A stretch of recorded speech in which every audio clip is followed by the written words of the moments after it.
tey day bis bu rëy di bis boo xam ne bii journée mondiale la journée mondiale du lait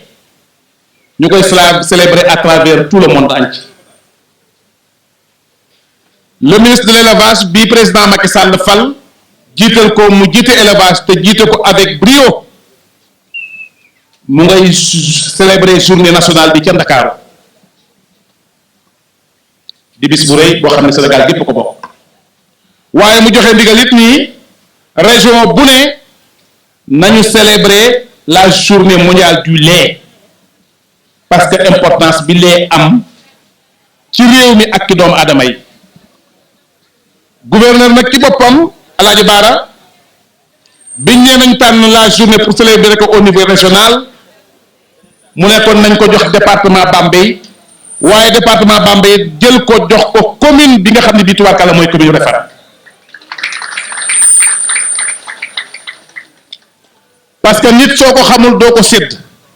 waaye nit soo ko xamee Alaaji Baara ci nga xam loo koy sédd ci nga xam cëram compte tenu nag des résultats de Djib Thiaw compte tenu ci des résultats ñi Djib Thiaw mel ci réew mi ak ni mel ci Réfane ñu xam ne koo jox bis xam na bis mën na bis moo tax gouverneur ne tànn leen Djib Thiaw jox ko la journée mu célébrer gouverneur ba mu tànnee Djib Thiaw it nag moom ci boppam moom gouverneur bu région Diourbel Alaaji Baara mu ne maa koy jiite teewal fi ministre de l'élevage mais également teewal fi ki nga xam ne mooy son excellence le président Macky Sall ndax Djib Thiaw jar na ko Réfane jar na ko ndax Réfane ku gis seen engagement seen diggante président xam ni jar na lu ne moo tax bi gouverneur ñëwee fonk bis bi lool jox bis bi gëddaam jox bis bi ak xam ànd nag ak ki nga xam ne kii mooy jar na tàcc bu baax a baax moom gouverneur mi jiite délégation bi ngeen tàcc ko ndax bis bi kat foofu ko te jox na bis bi ak xam ànd nag ak jigéen ju baax joo xam ne ji jigéen ji war ngeen koo nuyu war ngeen ko sargal ndax mooy seen kilifa di suñu kilifa ñun ñëpp di kilifa góor ñi ndax mooy préfet département bu Bambey waaye di jigéen ngeen tàcc ko bu baax a baax ndax seen jigéen la ànd ak sous préfet bu arrondissement Lambaye mi ngi fi toog moom itam di kilifa tubaarkàlla fekke jataay bi waaye gouverneur yemul foofu gouverneur ànd naag ki nga xam ne kii moom mooy directeur général bu station Agritechno di monsieur Pigeon di tubaab bale qu'on demande de se présenter il faut se lever pour se présenter ngeen tàcc ko baax di s'applaudissement à l'endroit du DG mi ngi noonu kooku mooy tubaab boobu di Pigeon mais mu ànd ak madame Diallo mi nga xam ni tubaarkàlla ku wax rek station Techno faaw nga tudd madame Diallo jigéen ju baax ju rafet jikko moom itam ñu ko demandé mu présenté wu mi ngi noonu taxaw madame Diallo merci beaucoup donc gouverneur wax naa léegi ànd naa ak ki nga xam ni kii mooy doom ci Réfane waaye gouverneur gërëm ko sant ko gouverneur ñaanal ko parce que bi gouverneur di ñëw def circulaire kenn njëkk ko ci di doomi Réfane di xaritam di waaye di ko gouverneur gërëm muy monsieur Dione bu service régional bu action sociale qu'on demande d'applaudir très fort ku ne xam diggante ak relation ak ki nga xam ne kii mu ngi leen toog gouverneur ànd na ak ki nga xam ne kii mooy monsieur Guèye ki nga xam ne kii moom mooy directeur environnement tubaarkàlla nekk ci Diourbel inspecteur régional bu environnement service bi tubaarkàlla jot ko monsieur Guèye moom itam mi ngi ne ànd ak délégation gouverneur mi ngi ànd ak délégation bi gouverneur ànd na ak ba tey ki nga xam ne kii mooy monsieur Deme yor hydraulique tubaarkàlla yor ndox mi yor forage yi yor lépp lu jëm ci ndox à travers les régions gouverneur ànd na ak moom waaye gouverneur tubaarkàlla ànd na ak ki nga xam ne kii tubaarkàlla mooy monsieur Guèye wax naa ko léegi ñoom ñëpp ñu ñëw àndandoo ak gouverneur pour jàppale ko pour gouverneur woon rek nii dox na importance des fii donc bon sans plus tarder avant ñuy ñëw ci lim délégation yi parce que day gudd mais dañu jox rek après bi ñu defee prière bi ñaan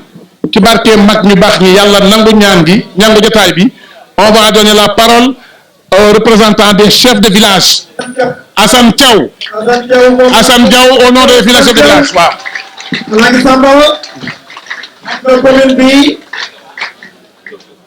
أعوذ بالله من الشيطان الرجيم بسم الله الرحمن الرحيم بسم الله الذي لا يضر مع اسمه شيء في الأرض ولا في السماء وهو السميع العليم بسم الله الذي لا يضر مع اسمه شيء في الأرض ولا في السماء وهو السميع العليم. بسم الله الذي لا يضر مع اسمه شيء في الأرض ولا في السماء وهو السميع العليم. رب اشرح لي صدري ويسر لي أمري واحلل عقدة من لساني يفقهوا قولي. السلام عليكم ورحمة الله تعالى وبركاته. mbokk yi nga xam ne yéen fi teew ñu ngi leen di nuyu te di ci jiital kilifa ak jeetaay gi nga xam ne mooy le gouverneur de Diourbel ñu ngi koy nuyu di ko ziar di ko jox wàccuwaayam di ci teg madame le préfet du département de Bambey di ci teg itam monsieur le sous-préfet de Lambaye di ci teg sama naataangoo yi nga xam ne ñooy chef de village yi nga xam ne ñoo bokk ci commune bu Réfane waaye itam di nuyu di sargal itam yeneen service yi nga xam ne nekk nañu fi te xëy na bu ñu limbee doon dul matal waaye faw nu jukki ci ñenn bokk na ci monsieur le censeur du lycée de Réfane nga xam ne moo fi teewal proviseur waaye itam di ci lim itam madame l'infirmière chef de poste de Réfane muy Ngoone Njaay ak Kumba mi nga xam ne moom la àndal waaye itam di lim itam sunu gan ñi nga xam ne ñoom la fi maire dalal nga xam ne moom bu ñëwee dina ci dikk muy l'ensemble des maires, je dis pas l'ensemble des maires du département de Bambey parce que Serigne Fallou Fall mu ngi fi nekk le maire de Ndiayène Sirakh kon nu ngi nuyu spécialement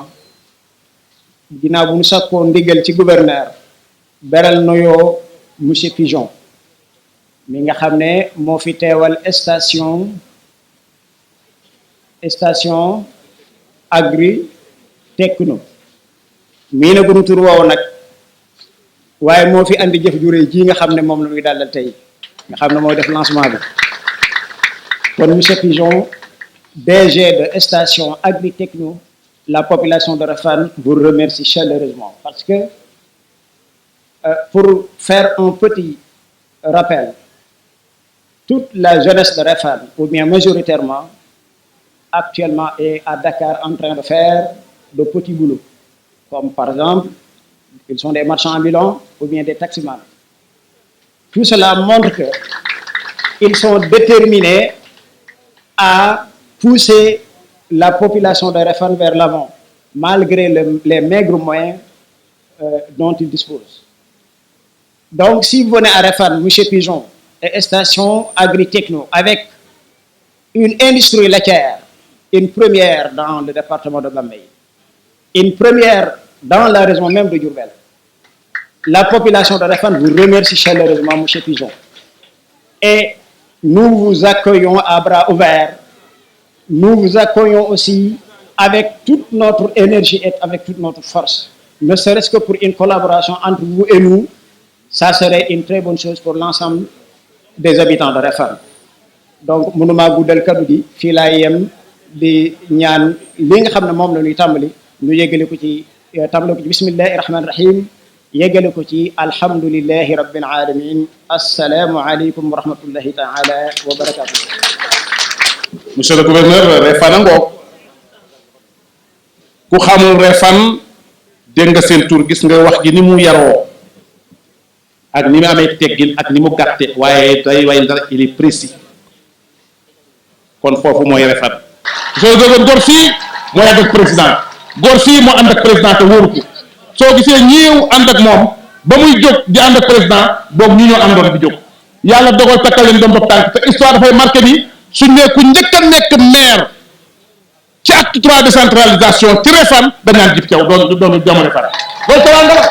ndax dañu ko doon ku nekk di bokk na dëkk moo tax Djib Thiaw la ñuy jox kàddu gi mooy le premier magistrat de la ville Alaaji Baara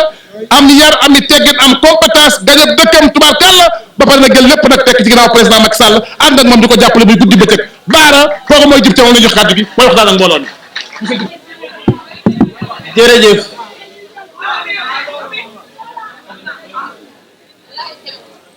asalaamaaleykum mbooloo mi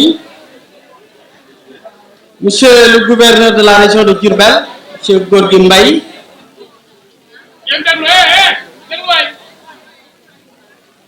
monsieur le gouverneur de la région de Diourbel monsieur Gorgui Mbaye Madame le préfet du département de Bambey, Madame Ndeye Aïssatou Touré-Ba, Monsieur le sous-préfet de Lambaye, Monsieur Cheikh Anta Dieng, Madame le haut conseiller des collectivités territoriales, maire de la commune de Gawane, Madame Yakou Kane, Monsieur le haut conseiller des collectivités territoriales, maire de la commune de Baba Garage, Monsieur Modou Ndiaye, Excellence, ambassadeur itinérant, maire de la commune de Ndiaye Sirak, Serigne Fallou Fall, honorable Madame le haut conseiller des collectivités territoriales, Madame Fatou Sen, Monsieur le maire de la commune de Ngogom, Monsieur Babou Ndiaye, Monsieur le maire de la commune de Tchakar, le professeur Mathioro Fall, Monsieur l'adjoint au maire de la commune de Ngoy, Monsieur le représentant du ministre maire de la commune de Dangalma, Monsieur Bilal Fall, Mesdames, Messieurs les chefs des services régionaux, Monsieur le directeur général de la station Agri-Techno, Monsieur Léonard Pigeon, Mesdames, Messieurs les chefs de village, chefs religieux et coutumiers, Messieurs les imams ratib, conseillers municipaux, Monsieur le représentant des éleveurs, des groupements de femmes, Monsieur le censeur représentant du proviseur, Messieurs les principaux, chers docteurs, pharmaciens, M. Tin, Madame l'ICP, Messieurs les directeurs d'école, chers invités en vos rangs, titres, grades et qualités. Je voudrais, au nom du conseil municipal et de l'ensemble des populations de la commune de Réfane, vous souhaiter la bienvenue. Je voudrais également vous dire toute notre fierté et notre satisfaction de vous recevoir à Réfane à l'occasion de cette cérémonie de lancement de l'implantation d'une industrie laitière. Cet événement marque un tournant décisif dans la vie de notre jeune commune et peut-être même dans la vie de la région de Diourbel. En effet, au moment où nous entrons de plein pied dans la territorialisation des politiques publiques, au moment où le problème de l'emploi des jeunes est pris à bras le corps par le gouvernement du Sénégal, et tout ceci dans le cadre du plan Sénégal émergent si cher à son excellence le président de la République Macky Sall, lancer un projet aussi structurant dans la région de Diourbel relève incontestablement de la prouesse. C'est pourquoi, monsieur le gouverneur, je voudrais vous adresser ici nos plus sincères remerciements.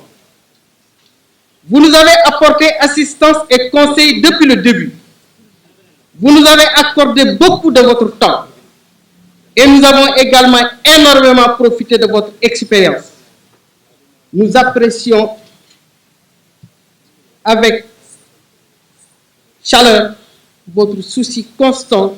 d'impulser le développement socio-économique de la région de Diourbel. Nous remercions également Madame le préfet du département de Bambey, qui a veillé de manière stricte sur le respect de la légalité, seul gage de réussite des projets de ce genre. Nous louons sa disponibilité et tenons à vous dire, monsieur le gouverneur, toute notre satisfaction à son endroit. Quant au sous-préfet de Lambaye, monsieur Cheikh Anta Dieng, il est le coach de la commune. Il veille scrupuleusement sur les intérêts de la commune et des populations. Durant tout le processus, il a été à nos côtés, nous prodiguant conseils et orientations. Nous ne le remercierons jamais assez. Si nous lançons un projet d'implantation d'une industrie laitière à Diourbel, à Réfane, c'est parce que nous avons un partenaire qui a de grandes ambitions, en parfaite adéquation avec les réalités économiques et géographiques de la région de Diourbel. Il s'agit de la station Agri-Techno. Nous remercions chaleureusement son directeur général, M. Léonard Pigeon,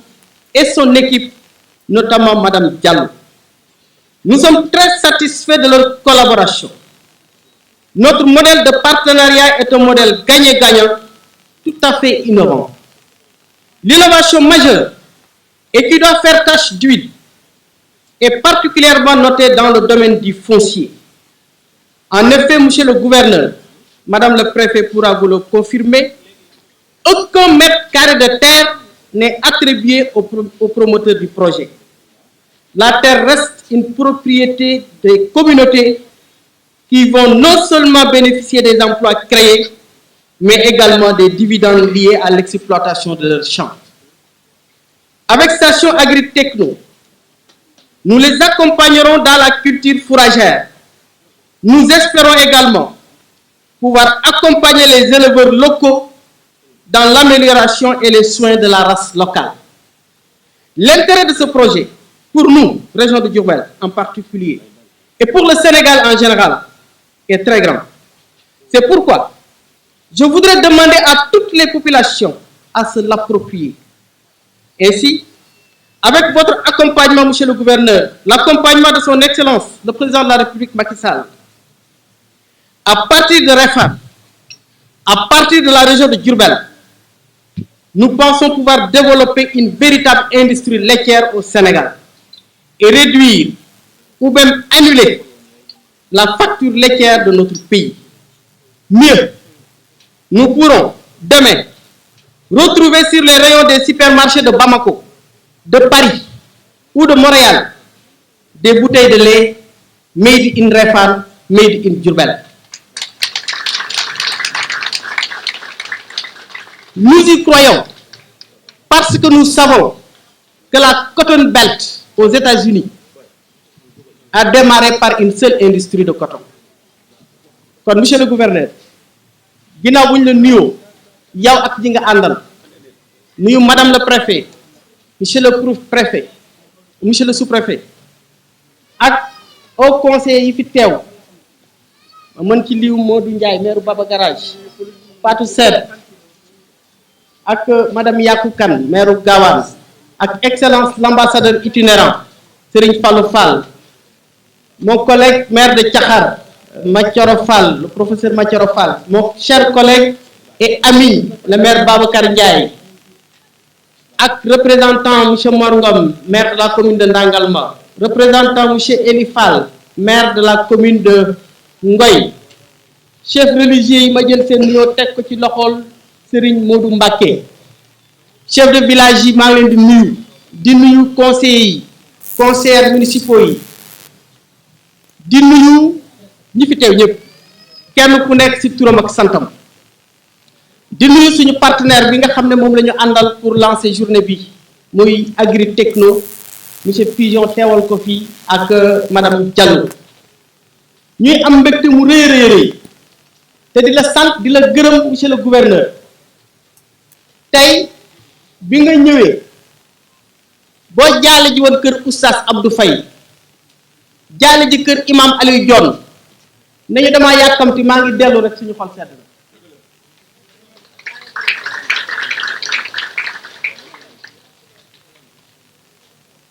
rab ca dolli projet bii ñuy inauguré tey su ma nee xam nga ma xam li jiir njaaka te yow yaay njaak, kon sant nañ la gërëm la ci turu askanu Réfane yépp, ci turu conseil municipal bu Réfane, sant aussi sa collaboratrice madame le préfet madame Ba, sant ko gërëm ko ndax taxawaayam ci projet bi teg na ko ci rigueur ba jàdd mënu ci am. di sant di gërëm sous-préfet bu Lambaye, dama jàpp ne projet bi bu fekkoon ni commune bu Réfane da di équipe de football, projet bi nekk match de football, mën nañ ne entraîneur bi sous-préfet Lambaye la monsieur Diagne. waaye aussi ñu sant gërëm Station Agritechno ndax nag bu ñu toogee fii tey ne dañu fi bëgg a am usine meew, dañ fi bëgg a am ay nag yoo xam ne dañu lay mën a génneel ci bés bi 1 litre meew ñoom seen pas-pas ak seen yéene bu ñu am ci jàpp ci Sénégal jëm kanam ci loolu la jóge muy projet bu am solo ndax kenn umpalewul ne président de la république def ne léegi li ñuy defati pour jëmale ko réew mi kanam nañu koy tàmbalee ca dëkk ya nañu koy tàmbalee ca gox-goxaan ya gox bu nekk ñu xool la méngoo ak ñoom ci développement économique ñu def fa activité yu mel noonu kon bu ñu jógee ne dañuy yar ay nag fii ci Réfane je pense que kuñ ci fekk di ñu ci bàyyi ndax nag yar nag moom ci Bawol soow ci Bawol ab laman ci Bawol wax dëgg yàlla ku fekk bàyyi ko fa gouverneur projet bii li ñuy wax partenariat gagnant-gagnant la maanaam ñépp a ciy gis seen njariñ incha allahu rabbi li ma ci gën a neex nag ci projet bi projet da daan am baykat yiy jooy dañoo jël suñu suuf dañoo nangu suñu suuf projet bi du nangu suufu kenn ak station agritechno laajut suufu kenn maanaam projet bi ku di baykat yàlla dogal sa tool war ci mën a bokk tool ba conseil municipal ba day jël décision defal la délibération ni mu lay defalee délibération pour sa kër nekk ci sa tur dañ lay defal délibération sa tool nekk ci sa tur nga liggéey ak projet bi la cay rot nga di ci am du ñu jaay suufu kenn du ñu maye suufu kenn du ñu laal suufu kenn kenn ku nekk sa tool bu demee ba war ca mën a bokk dañuy def tool bi ci sa tur comme ni ñuy defee kër ci sa tur bu ko defee nga liggéey ak projet bi jël ci sa wërsëg ndaw ñi jël ci seen wërsëg askan wi jël ci seen wërsëg benn affaire nag am na monsieur le gouverneur bu àndee ak son équipe madame le préfet monsieur le sous-préfet ñu indi ñu station agritechno ñu pare pour def fi ay milliards yoo xam ne bés bu ñu ko fayee ba mu mat dañuy dem bàyyi koog ñun gouverneur jaanam wàcc na li ci des ni ko Olof Njaay di waxee suñu dute la ñoo koy suukar bëgg sa bopp mu ngi commencé ci nga bëgg lu baax ci sa bopp ki yéene lu baax ngëb lu baax di la ko indil wan ko ne li nga ma yéenee lu baax ni ma ko yéenee sama bopp moo ko raw moo tax yéen ndaw ñi yéen jigéen ñi chef de village imam yi lu way man pour def ñaan lu way man pour takk sa ndigg pour que projet bi li ñu ci seenu mu am nan ko def bés bu amee rien que le projet bi kese mën na yor askanu Réfane ak li ko wër te du yem foofu parce que projet la boo xam ne mën na law ba commune Baba Garage law ba commune Touatoul law ba commune Ndiène Sirah wala bu Ngoy wala bu Caxar wala bu Bambey wala bu Gaawaan lu ñu man pour mu am réussite nañ ko def mais nag li muy rëy li Olof Njaay di wax ndama ngi ci gàcce ngi ci ndama ngi ci bu fekkee ñun askan wi jàpp nañ ko ba mu réussir ndam lu rëy la waaye nag bu ñu ko sàgganee histoire dina bind ne gouverneur day ak ñi muy àndal andi lan na ñu njariñ ñoo xam ne ñépp a ko soxla woon waaye ñun de wax dëgg yàlla sàggane nañ ko ba mu naax saay yàlla nañ ci yàlla musal kon nanu ko jàpp junney loxo encore une fois gouverneur mu ngi naaj liñ la fi téye yàgg na lool ñu remercier waat santaat gërëmaat ñëpp ñi nga xam ne ñoo fi teew gouverneur en tout cas ci sama mémoire bu gàtt mësuma gis ndaje mu dajale autant de chefs religieux amul chef religieux tey wala imam wala chef de village bu nekk ci commune bu Réfane bu fi teewul wala ñu teewal ko fi kon yéen chef religieux yi yéen imam yi chef de village yi jërë ngeen jëf conseil municipal bu Réfane awma seen fay awma seen fay da ngeen maa jiital rek may mbëkk di dem waaye liggéey bi yéen la le conseil municipal conseil yi jërë ngeen jëf mais tamit ngeen may ma aussi vraiment ma remarquer la présence signalé ko de 2 anciens PCR ñaar ñoo xam ne yàlla dafa dogaloon ñu jiite woon communauté rurale bi ba jóge fi tey muy le président Abdou Thiaw ak le président Ibrahima Faye mënoon nañu ne kat kee kat daf ñu doon ci communauté rurale bi du ma dem ci xewam donc ça montre encore une fois esprit dépassement bi ñu mën a am ici fii ci Réfane. Monsieur le gouverneur, chers invités, merci de votre attention. ni ko Djib Thiaw wax léegi la présence de Serigne Fallou Fall ambassadeur itinérant Serigne bi ñu ngi lay jox sa wàccuwaay ndax li mu def monsieur Pigeon va venir ici auprès de moi. C'est pour vous dire que vous êtes venu dans un village maraboutique. C'est le village là que le marabout, le grand marabout Cheikh Ahmadou Bamba avait prié. Là où il avait prié, on a construit une mosquée aujourd'hui pour prier tous les 5 prières de la journée. Donc, vous êtes venu dans un village historique, un village religieux, mais un village que nous vous accueillons avec les bras ouverts. Et vous dire merci parce que ce que vous allez réaliser ici à Réfane, vraiment toutes les populations sont contentes. Donc, on vous salue et on vous remercie. Applaudissez M. Pigeon bu baax a baax tàcc leen ko baax a baax di may ko kàddu.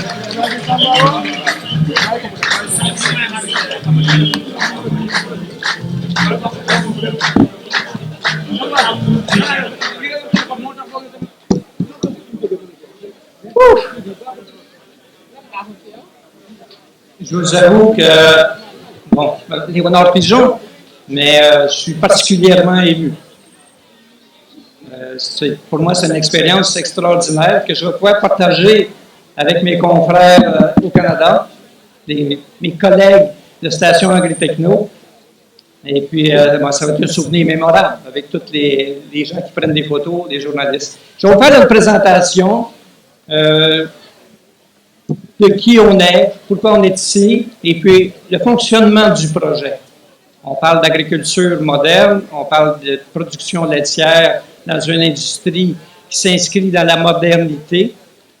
et puis une industrie qui va dégager des profits. C'est important et créer une multitude d'emplois, mais des emplois bien rémunérés. Alors, je vais vous dire quelques mots en wolof.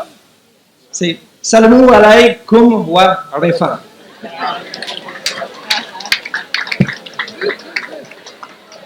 Je le dis avec cœur. Hein? Bon, je commence. Alors, la commune de Réfane,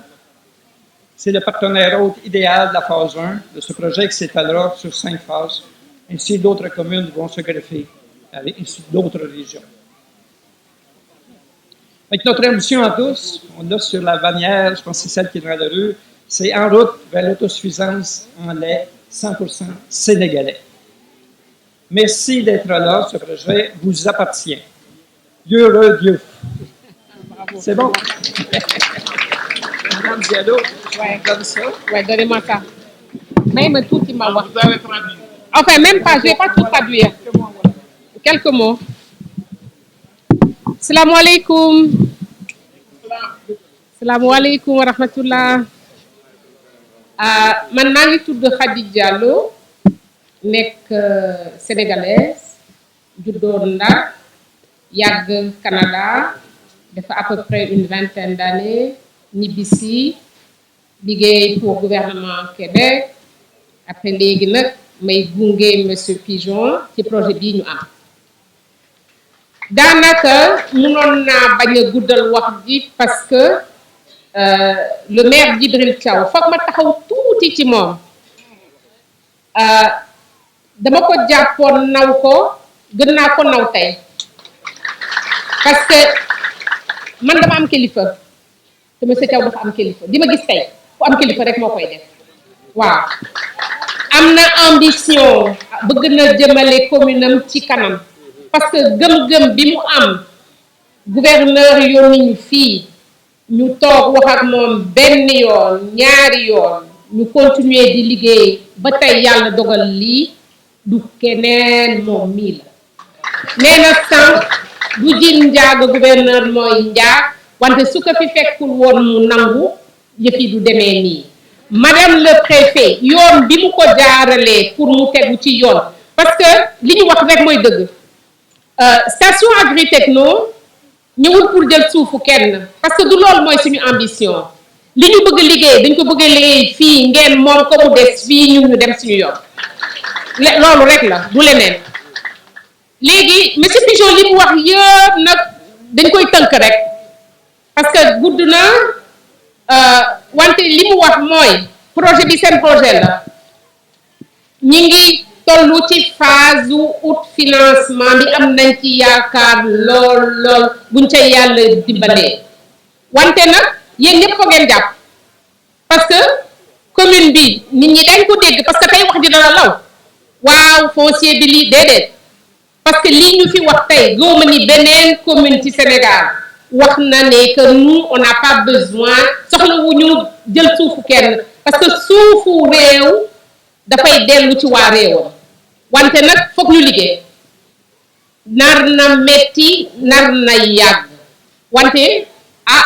lii yéen wolof moo wax ni ku yàgg ci teen baag fekk la fa baag danañu fi fekk incha allah bu soobee yàlla léegi la dafa waxu litre de lait yeeg yooyu yëpp du ma ci dellu si waat parce que dafa technique li may wax rek mooy ndaw dëkk bi war nañoo mën a liggéey war a mën a formé wu war a mën a am salaire bu leen war a permettre du doon juróomi junne du doon fukki junne li mu wax ci masse salariale bi fii bugguñu ëllëg ñu ne ñu waaw yéen fi waxoon lii ñun lépp lu ñu wax dañ ko tënk ci këyit te fu nekk lañ ko déposé nañu ñaan yàlla ci kàttan ko yërmandeem mottali suñu yéene ñun ñëpp ñu jàpp ci pour ñu jëm ca kanam suñu formé xale yi liggéey xale yi des Réfane projet bi law ba ñu mën dem yeneen dëkk suñu ambition du yem Réfane de duñu suñu ambition du toog Diourbel kese projet bi c'est un projet de portée nationale mën nañu dem fu nekk à la seule condition que ngeen am pas-pas bi maire Djibril Thiaw am loolu daal la ñuy wax yeneen maire yi su ngeen amee pas-pas bi mu am fi lillahi alhamdu li ci des nag mooy damay gërëm sama mbokku jigéen yi nekk fii su ngeen fi nekkul woon dara du baax nañ ci jàpp ñun ñëpp suñ ci jàppee dafay dem parce que nag ñun ñooy yaay ñun ñooy seet suñu ay doom di chômer suñu xol di jeex ñuy xëy 4 heures du matin di wuti lii ak laa pour ñëw dimbale suñu borom kër nañ ci jàpp bu ngeen ci jàppee dafay dem kon nag nañu ñaan ñun ñëpp projet bi jëm kanam milliards yi ñu wax mu des fii ci dëkk bi ñun ñëpp ñu fekkee ko tëtal ko jërëjëf. Madame le préfet département de Bambey, le sous-préfet de Lambaye, monsieur le maire de la commune de Réfane, mesdames, messieurs les maires du département de Bambey ici présents, monsieur le maire de Ndiaye Sirakh, Excellence, monsieur l'ambassadeur itinérant, Salou Fall, autorités religieuses et coutumières, mesdames, messieurs les chefs de services régionaux et départementaux, messieurs les chefs de village, mesdames, messieurs, chers invités. C'est avec un immense plaisir que je prends la parole ici à Réfane,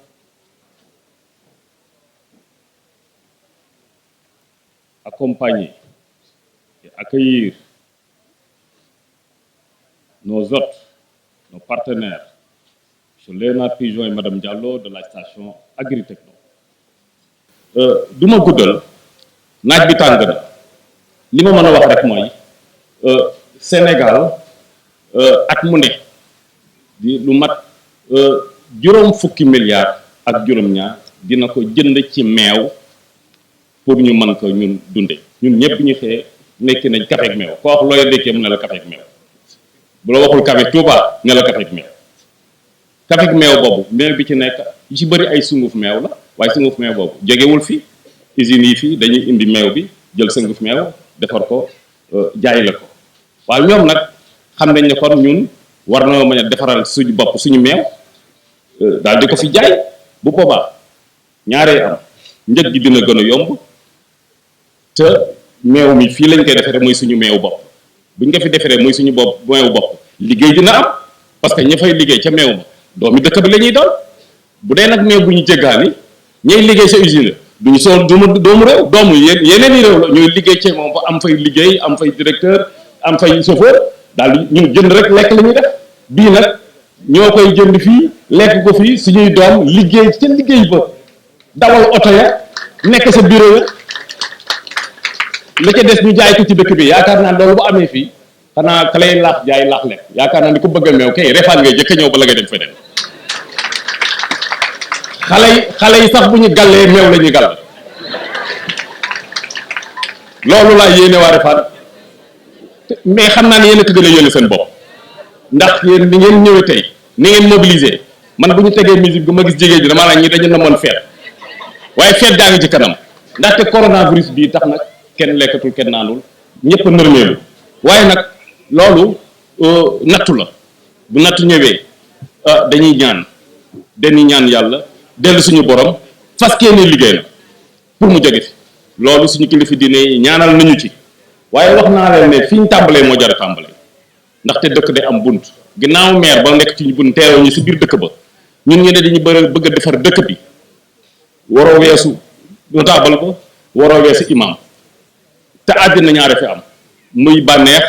ak tiis moo tax ñu ne bala ñuy jëkk fenn dañuy jëkk kër sëñ Faye sëñ Abdou Faye jëkk kër imam bokk wax leen ne ñun ñi leen di indil lu baax li fi jëkk am balaa ñuy ñëw muy bokk nañ ko ak yéen kon bokk lu fi neex ci waa Refane ñii di station agri techno dañ ko bokk ak yéen lu fiy tiis dañ ko bokk yéen parce que àddina suñu borom noonu la ko bindee yàlla ci fitna lu ñu bind xam ngeen ko yéen jàngkat yi noonu rek la àddinay demee waaye daal am nañ yaakaar ne fii ñu tànn muy Refane duñ ko rëccu am nañ ci yaakaar bi nag yaka yàlla mottali ñoom seen alal du ko fekke parce que dañu wax ak ñi nga xam ne ñooy investisseurs yi nekk Canada ne leen lii ñu gis nii ñoom dañ ko gis xam ne ñu taxaw ñu pare liggéey ak ñoom ñoo fi ne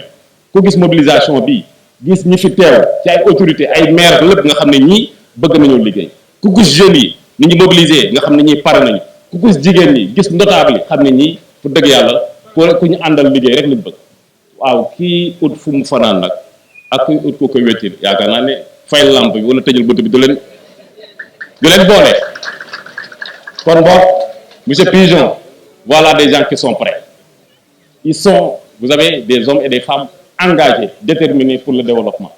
donc loolu laa doon wax ci projet bi di ñaan yàlla déwén ci waxtu bi buñ fa dajee ñu gis ne def lañ jéego bu rëy ci biir projet bi ku ñëw xam ne ñii lañ doon wax muy nii teg seen suñu bët donc waa Refane yéen a ngoog waa Agri Techno yéen a ngoog wasalaamaaleykum wa rahmatullah wa taala wa barakatuh